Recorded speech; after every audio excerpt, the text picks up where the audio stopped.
Everyone, नमस्ते। मेरा नाम है अमन। आप देख रहे हैं अमन यादव ग्लोबल स्टडीज़। आज के इस वीडियो में हम बात करेंगे कि दो पीसीएस की जो परीक्षा है 2024 में जो पेपर हुआ था वो पेपर काफ़ी टफ था। उसमें भी आपका प्री नहीं हुआ, और जो 2025 का पेपर हुआ अब की बार का, उसमें भी आपका प्री नहीं हो रहा है। और जो आपने आरओ का एग्ज़ाम दिया था उसमें भी आपका प्री नहीं हुआ है। तो ऐसे में क्या करें कि हम बार बार फेल हो रहे हैं। तो ऐसे में हम क्या करें कि हम पास हो जाएं। कि अब पेपर अभी 2026 का जो यूपी पीसीएस पेपर है, ये एक कयास लगाया जा रहा है कि मई या जून में होगा। तो मई या जून में होगा तो हमारे पास अभी 6 महीने हैं। तो हमारे पास 6 महीने हैं, तो हम 6 महीने एक ऐसी स्ट्रेटजी के साथ, ऐसी रणनीति के साथ पढ़ाई करेंगे कि उसमें न केवल प्री, मेंस, बल्कि इंटरव्यू, हम तीनों चरणों को पार कर सकेंगे। इसके लिए हमको एक एक तरीके से क्रमबद्धता पढ़ाई करना पड़ेगा। और जैसा कि आप ये देख सकते हैं, नीचे एक लाइन लिखी है, परिवर्तन कभी आसान नहीं होता। परिवर्तन कभी आसान नहीं होता, लेकिन हमेशा संभव होता है। हम अपने इस जो एक फेलियर का जो लंबे समय से हम लेके चले आ रहे हैं, हमारे ऊपर जो फेलियर का एक बोझ कह सकते हैं कि जो हम ढो रहे हैं इस चीज़ को, हम अपने एक रिजल्ट में इसको तब्दील करने का प्रयास करेंगे। तो इसके लिए हमें 6 महीने काम करना पड़ेगा और लगातार लगातार काम करना पड़ेगा। इसमें हम एक भी दिन ऐसा नहीं जाएगा कि हम नया कुछ सीखेंगे, नया कुछ पढ़ेंगे नहीं। आपको पता है कि क्या करना है, कैसे करना है, कब करना है, आप सब कुछ जानते हो, लेकिन आप बार बार फेल हो जा रहे हो। फेल होने का रीज़न और कुछ नहीं हो, सबसे बड़ा रीज़न आप खुद हो। आप फेल हो रहे हो। आप फेल क्यों हो रहे हो? आइए थोड़ा सा हम इस पर थोड़ा सा बात करते हैं कि जो फेल हो रहे हैं, फेल होने का सबसे बड़ा रीज़न क्या है। फेल होने का सबसे बड़ा रीज़न ये है ओवर कॉन्फिडेंस। देखिए, हम कोई भी चीज़ों को क्या लेते हैं, बहुत जल्दी आंक लेते हैं। अभी हम लोगों ने बात किया ना कि पेपर, जो प्री का पेपर है, प्री का पेपर ये मई या जून में होगा। तो अभी लगभग 6 महीने हैं। तो अभी हम यही बोलेंगे ना कि अरे अभी बहुत समय है, बाद में कर लेंगे, ये है वो है। तो इन सब चीज़ों में हम क्या, मतलब इसको हम बहुत आंकने लगेंगे कि चलो ठीक है, अभी तो इतना समय है, अभी देखा जाएगा। लेकिन हम भाई मतलब पीछे को नहीं देखेंगे। जो हम फेलियर हो गए हैं, इतना फेल हो आते चले आ रहे हैं। अब हमारे परिवार में, परिवार तो चलो ठीक है, खैर कोई दिक्कत वाली बात नहीं है। लेकिन जो एक वो हमारा वो जो होता है ना कि खुद का जो शीशे में मुंह देखना होता है, खुद से बातें करना होता है कि मैं फेल क्यों हो जा रहा हूँ, मैं जो कमिटमेंट कर रहा हूँ मैं वही नहीं कर पा रहा हूँ। तो उस चीज़ को तोड़ने के लिए, उस बंदिश को तोड़ने के लिए, और अपने यहाँ अपने परिवार की जो आर्थिक बंदिशें हैं उनको तोड़ने के लिए आपको पास होना पड़ेगा। तो जो फेल आप कर रहे हो, तो फेल क्यों कर रहे हो, सबसे बड़ा रीज़न, पहला रीज़न निकल गया था ओवर कॉन्फिडेंस। ओवर कॉन्फिडेंस ये मैं तो बहुत सारे बच्चों को जानता हूँ, और सबकी एक ही यही आदत है कि यही बोलते हैं कि अभी बहुत समय है, आज कर लेंगे, आज नहीं करेंगे, कल करेंगे, बाद में करेंगे, बात को टालते हैं।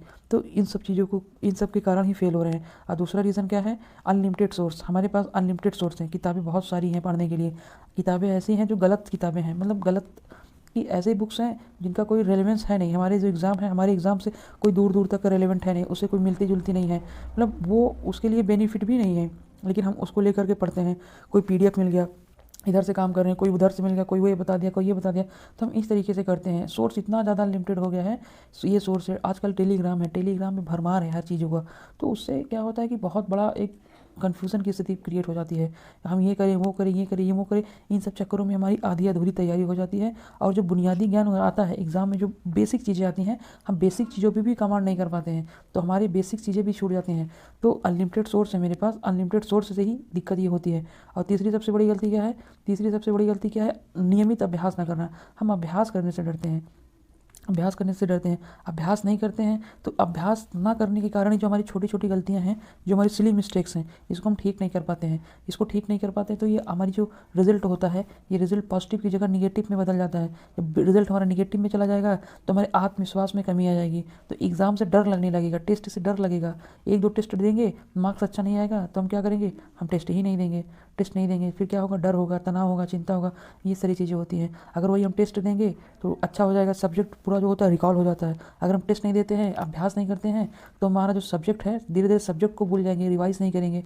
तो ये चीज़ हो जाएगा। और सबसे बड़ी गलती क्या होती है, अगर हम टेस्ट नहीं देते हैं तो जो एग्ज़ाम का पैटर्न है, जो परीक्षा का पैटर्न है, उसको हम समझ नहीं पाते हैं। मतलब पीवाईक्यू जो टेस्ट होता है, कोई भी आप टेस्ट सीरीज लगाते हैं तो उसमें ज़्यादातर पीवाईक्यू होते हैं। तो उस पीवाईक्यू को ही अगर हम टेस्ट देते हैं, उसी परीक्षा पैटर्न को हम समझने के लिए ही टेस्ट देते हैं।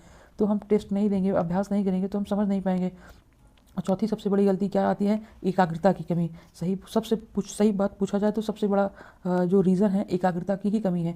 भटकाव बहुत सारा है जीवन में कि हमें ये भी देना है, वो भी देना है, ऐसे भी करना है, इससे भी मतलब कि अब भटकाव की जैसे बात हो रही है, तो अभी आने वाले समय में जो शादी विवाह का सीज़न आने वाला है, तो ये होगा कि हमें यहाँ भी जाना है, यहाँ भी जाना है, यहाँ भी जाना है, यहाँ भी जाना है। हम लोग कि हम अपने आप को प्राथमिकताएं ना दे करके दूसरों को प्राथमिकताएं देते हैं। इससे क्या होगा कि हमारे जीवन में, अपना जीवन तो अंधकार कर ही रहे हैं, पीछे जा कर के देखेंगे तो इतने सारे फेलियर का जो बोझ है इसको ढो रहे हैं, लेकिन हम क्या है ना, इसको भूल जाएंगे। अभी याद है, अभी आपको याद है, जैसे आप प्री दिए, पेपर दिए, प्री पेपर में आपका नहीं हुआ, तो आप एक संकल्प लेंगे, ठीक, आप एक संकल्प लेंगे कि हम आज से इतना करेंगे, लेकिन आप नहीं कर पाएंगे, आप नहीं कर पाएंगे, धीरे धीरे धीरे धीरे आप भूल जाएंगे। क्यों भूल जाएंगे? क्योंकि आपका लैक ऑफ कॉन्फिडेंस है, आपकी एकाग्रता जो है, आप एकाग्र नहीं हो अपने आप को लेकर के, आपका ध्यान इधर उधर भटकता रहता है, मतलब भटकाव बहुत ज़्यादा है जीवन में कि सबको समय देना है, ठीक है। इससे क्या होता है कि धीरे धीरे आप जो चीज़ आप बोले हो कि हम इसको करेंगे, जब आप इसको कर नहीं पाओगे, अपने आप को 4 जगह बाँट दोगे, फिर बचेगा आपके ये पास। जब ये भी नहीं कर पाओगे, तब अपने आप से आप निराश हो जाओगे। जब आप निराश हो जाओगे ना, तो आप नेगेटिव इंसान हो जाओगे, आप बहुत अच्छा नहीं कर पाओगे। तो ये चौथा रीज़न है। और सबसे बड़ा पांचवा रीज़न ये निकल के आता है कि समय का प्रबंधन, मतलब समय को मैनेज ना कर पाना, जो टाइम है, टाइम को मैनेज ना कर पाना, ये सबसे बड़ी गलती है। ये भी सबसे बड़ी गलती आती है।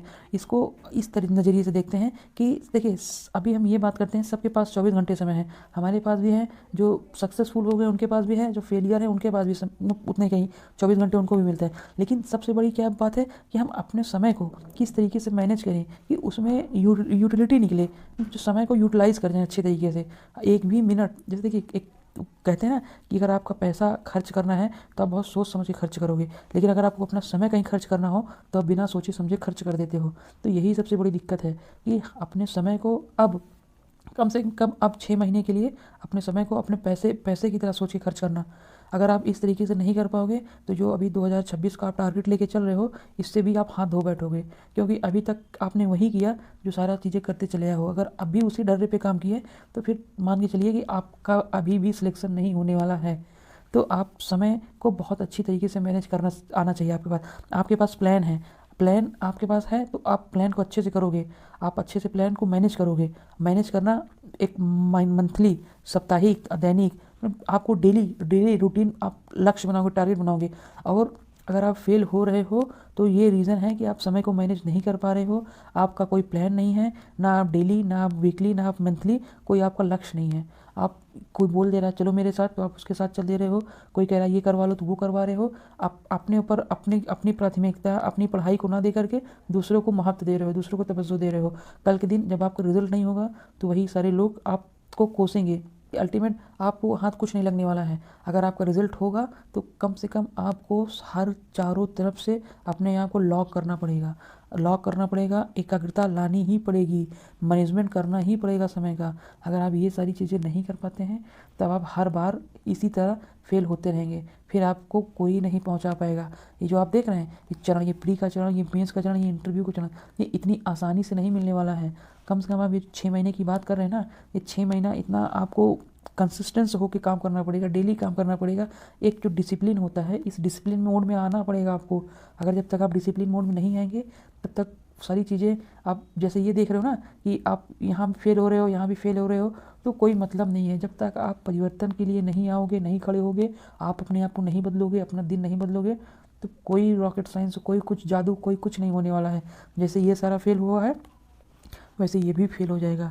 तो भाई, मेरे भाई, प्लीज़ मेरी बात को समझो। आप बहुत समझदार हो चुके हो। आप जब ये पेपर दे रहे हो, 24 का पेपर दे रहे हो, 25 का पेपर दे रहे हो, 23 का पेपर दे रहे हो, तो ये कहने में कोई वो नहीं है कि आप बहुत समझदार हो। और आप सभी 21 साल से प्लस हो। हाँ, आप 21 साल से उम्र आपकी ज़्यादा है, तो आपके अंदर वो मैच्योरिटी, वो परिपक्वता आ जानी चाहिए, उतना इमोशनल इंटेलिजेंस आ जाना चाहिए कि आपको कैसे चीज़ों को मैनेज करना है, कैसे अपनी पढ़ाई को एक नई दिशा देना है, क्या अपनी पढ़ाई को किस डायरेक्शन में मोड़ना है, कब आप अपने आप को लोगों से डिस्कनेक्ट करना है, आप और ख़ुद से कनेक्ट करना है। ये सारी चीज़ें अब आपको आ जानी चाहिए, और तभी ये पेपर होने वाला है। अगर आप अभी भी नहीं ये चीज़ कर पा रहे हो, तो आप मान के चलो कि आप इससे भी हाथ धोने वाले हो।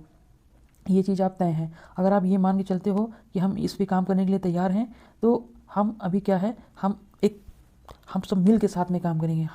अगर आप मान के चलते हो कि नहीं, अब हम 6 महीने के लिए एकदम जी जान लगा के पढ़ाई करेंगे, सबसे कट जाएंगे, हर एक चीज़ से डिस्कनेक्ट हो जाएंगे, मैं हूँ, मेरा कमरा है, मेरी किताबें हैं, बस और कुछ नहीं है, तो आप यकीन मान के चलिए, ये प्री और ये मेंस, ये इंटरव्यू बहुत बड़ी चीज़ नहीं है। आप जैसे बच्चे ही होते हैं, हम जैसे बच्चे ही होते हैं, एकदम लो क्लास जिनका होता है, जो फेल हुए होते हैं, 10th में फेल हैं, 12th में फेल हैं, ऐसे ऐसे लोग ही बनते हैं। मतलब बहुत बड़ी चीज़ें नहीं हैं, बस इसमें क्या है कि आप डेली करते रहें किसी भी चीज़ को एकाग्रता के साथ। आप उस चीज़ को निरंतरता करते रहिए, करते रहिए। आप डेली प्लान बनाइए, वीकली प्लान बनाइए, मंथली प्लान बनाइए।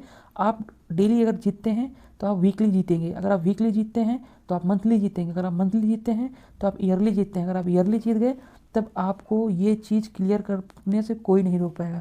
बशर्ते सबसे बड़ी लड़ाई खुद से है।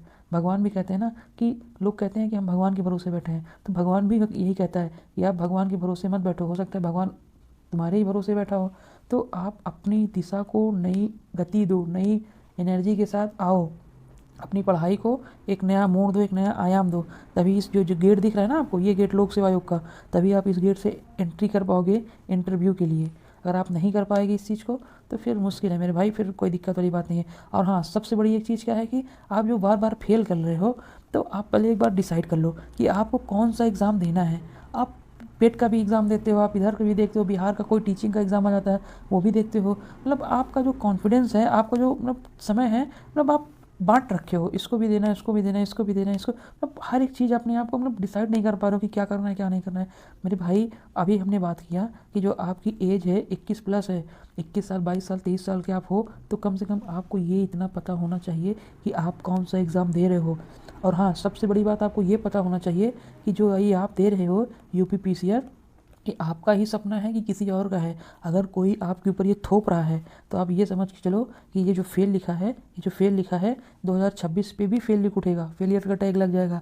अगर ये सपना आपका है तभी आप इसको फतेह कर पाओगे, तभी आप अपने ऊपर काम कर पाओगे। अगर ये आपका है तभी आप अपने ऊपर काम कर पाओगे। इस बात को मैं बार बार जोर दे रहा हूँ। अगर कोई और कहा है, किसी और का है, तो प्लीज़ आप अभी भी क्विट कर सकते हैं, क्योंकि आप ऑलरेडी इतना फेल कर रहे हो, अभी भी फेल करोगे तो मतलब मेरे कहने का मतलब है अंततोगत्वा कि आप समय को ख़राब नहीं करोगे। ये समय है, हो सकता है आपकी कोई अदर स्किल हो, आप अपनी स्किल पे काम करो। अगर आपके पास कुछ भी हो सकता है, आपका हो सकता है स्किल हो, या आप बिजनेस करना चाहो, व्यापार करना चाहो, बहुत सारी चीज़ें निकल के आती हैं। अगर आप वो करना चाहो तो आप उधर मूव कर सकते हो। लेकिन अगर आपका नहीं, आपका ड्रीम है ये चीज़ करना, तो आप ये मान के चलिए कि अगर आप 6 महीने इस तरीके से पढ़ते हैं और इस साथ में मिल के काम करते हैं, तो आप भरोसा रखिए कि 2026 में आपको कोई नहीं रोक सकता। बस मैं इतना जानता हूँ।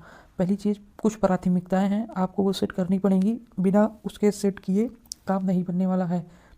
जैसे ये कि आपको एग्ज़ाम कौन कौन सा देना है। जैसे एग्ज़ाम हो गया, ग्रुप ए ग्रुप बी का सिर्फ एग्ज़ाम देना है, और कोई एग्ज़ाम नहीं देना है।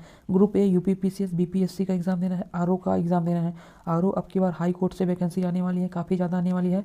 उम्मीद करता हूँ कि आप लोग CCC किए होंगे। अगर CCC नहीं किए होंगे तो आप फॉर्म डाल दीजिए, कर लीजिए, क्योंकि अच्छी खासी पोस्ट इसमें से आने वाली है। ठीक है, अब हम इसमें बात करेंगे जो एग्ज़ाम है, एग्ज़ाम का प्रक्रिया क्या है, एग्ज़ाम का प्रोसेस क्या है। एग्ज़ाम में जैसा आप सबको पता है, एग्ज़ाम में प्री है, एग्ज़ाम में मेंस है, एग्ज़ाम में इंटरव्यू है। तो अभी हम सिर्फ प्री की बात करेंगे। और इंटरव्यू आपको जब फ्री समय मिले तो फ्री समय में देखते रहिए। अब फ्री समय में देखिए ही ना, मतलब एक कॉपी लीजिए, कॉपी में नोट करिए कि क्या है, कैसे कमरे में कैसे आना होता है, कैसे बात करना होता है, आई कांटेक्ट कैसे मिलाना होता है, मूवमेंट, नेक मूवमेंट क्या है, बैठने का पोस्चर क्या है, जो प्रश्न है, प्रश्न को टैकल कैसे करना है। मतलब कुछ ऐसे गंभीर प्रश्न पूछे जाते हैं जिससे कि हम अचानक से अपने आप को कंट्रोल नहीं कर पाते हैं, तो खुल जाते हैं। तो उस चीज़ को मैनेज कैसे करना है, इमोशनल इंटेलिजेंस को बरकरार रखना है। उकसाने, जो इंटरव्यूअर उकसाने की कोशिश करते हैं, तो हमको मतलब कि अपने आप को कूल करके रखना है, उलझना नहीं है, सुलझाए रखना है अपने आप को। तो इन सब सारी चीज़ों को हम इंटरव्यू में देखेंगे, और इंटरव्यू में देखेंगे उसको नोट करते रहेंगे, उसको नोट करते रहेंगे। अब रही बात, जब हम प्री की बात करेंगे,